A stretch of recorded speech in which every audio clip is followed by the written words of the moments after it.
Shalom teman-teman, salam sejahtera untuk kita semua. Hari ini kita akan kembali mendengarkan renungan rohani Kristen. Kita akan baca di dalam Lukas pasal 12, ayatnya yang ke-13 sampai ayatnya yang ke-21. Demikian firman Tuhan di atas perikop, orang kaya yang bodoh. Seorang dari orang banyak itu berkata kepada Yesus, "Guru, katakanlah kepada saudaraku supaya ia berbagi warisan dengan aku." Tetapi Yesus berkata kepadanya, "Saudara, siapakah yang telah mengangkat aku menjadi hakim atau pengantara atas kamu?" Katanya lagi kepada mereka, "Berjaga-jagalah dan waspadalah terhadap segala ketamakan, sebab walaupun seorang berlimpah-limpah hartanya, hidupnya tidaklah tergantung daripada kekayaannya itu."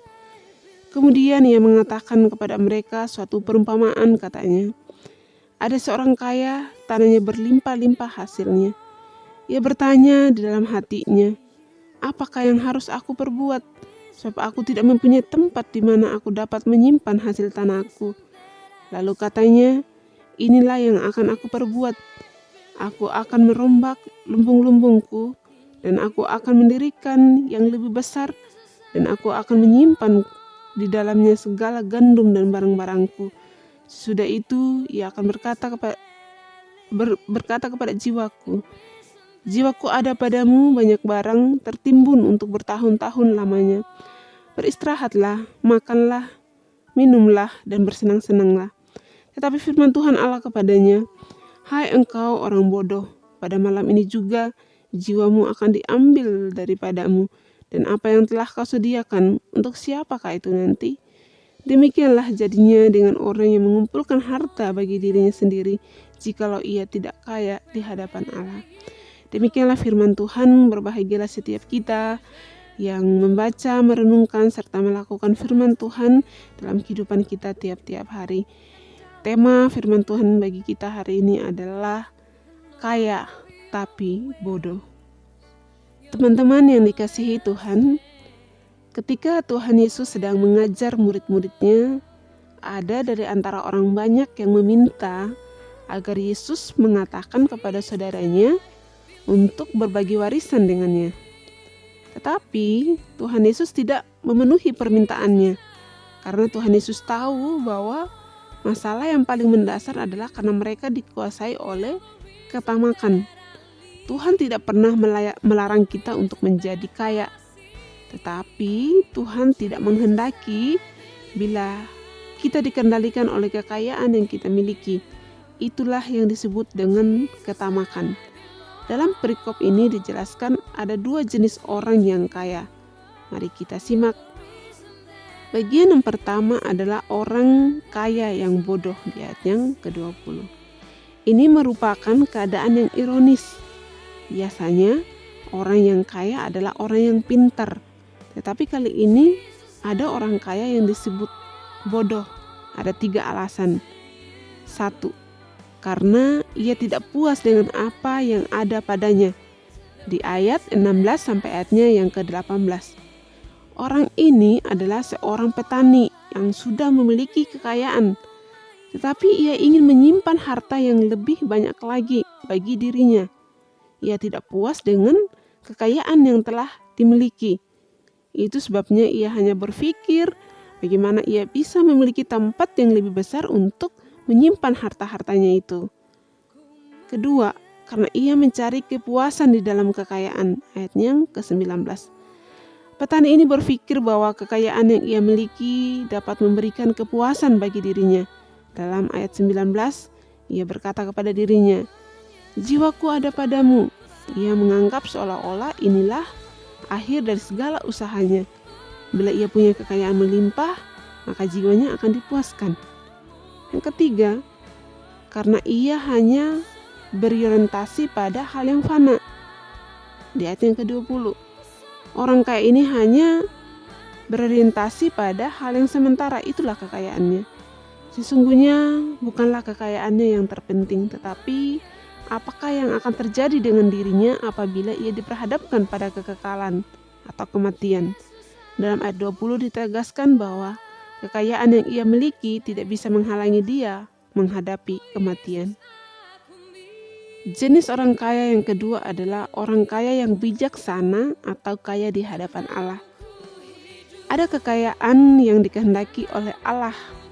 Itulah kaya di hadapan Allah atau kaya tetapi bijaksana. Tuhan tidak melarang kita menjadi kaya, tetapi inilah keadaan yang Tuhan inginkan, kaya di hadapan Allah. Apa artinya? Pertama, orang yang dapat bersyukur dengan apa yang ada padanya. Tidak semua orang dapat bersyukur atas apa yang sudah Tuhan berikan kepadanya. Buktinya, dalam perumpamaan yang diberikan oleh Tuhan Yesus, ada orang kaya namun masih tetap ingin kaya terus.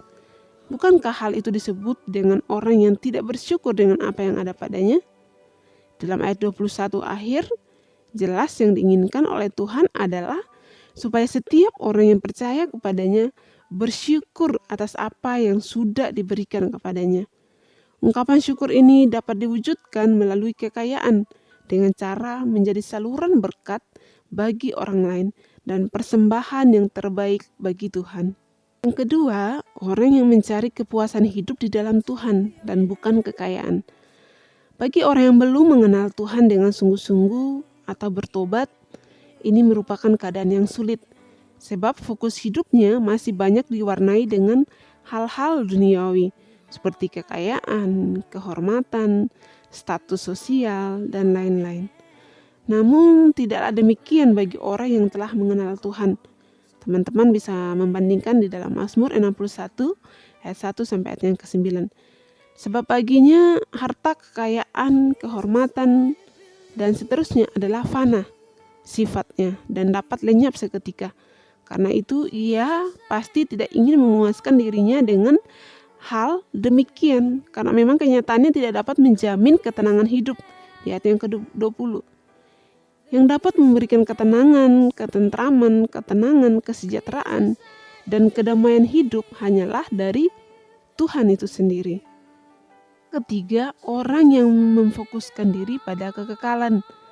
Dalam Alkitab terdapat 2 waktu kekekalan, yaitu hidup kekal di surga bersama dengan Tuhan dan mati kekal bersama iblis di neraka. Tidak ada seorang pun di dunia ini yang dapat menghentikan waktu tersebut. Semua manusia pasti akan sampai kepada waktu ini. Karena itu, jika kita hidup sekarang ini, maka ini adalah kesempatan untuk mempersiapkan diri masuk dalam waktu tersebut, yaitu waktu hidup kekal dan mati kekal. Orang yang kaya di hadapan Allah adalah orang yang dapat mengelola waktu ini untuk mempersiapkan diri masuk dalam hidup yang kekal dengan cara mengambil langkah pertobatan, hidup di dalam Tuhan dalam Yohanes 3 ayat 3, 5 dan 7, bukan dengan hal-hal duniawi yang sifatnya fana. Ada beberapa pertanyaan yang perlu kita renungkan dan kita jawab di dalam diri kita masing-masing. Yang pertama, melalui bacaan kita hari ini, sudahkah kita bersyukur kepada Allah terhadap apa yang ada pada kita saat ini? Coba kita renungkan dalam kehidupan kita. Yang kedua, pernahkah kita mengandalkan hal-hal duniawi seperti kekayaan, kehormatan, status sosial, dan lain-lain, dan kita mengalami kekosongan dalam hidup ini? Coba kita melihat kembali di waktu-waktu yang lalu bagaimana kita menilai atau mengandalkan hal-hal yang bersifatnya duniawi. Yang ketiga adalah, adakah hal-hal duniawi yang masih mengendalikan hidup kita sehingga kita belum berfokus pada hal-hal yang rohani atau yang bersifat kekal? Berdoalah agar Tuhan menuntun kita pada hidup yang berfokus pada kekekalan. Amin. Demikianlah firman Tuhan. Kiranya firman Tuhan hari ini meneguhkan dan menguatkan kita dalam melakukan segala aktivitas kita. Tuhan Yesus memberkati.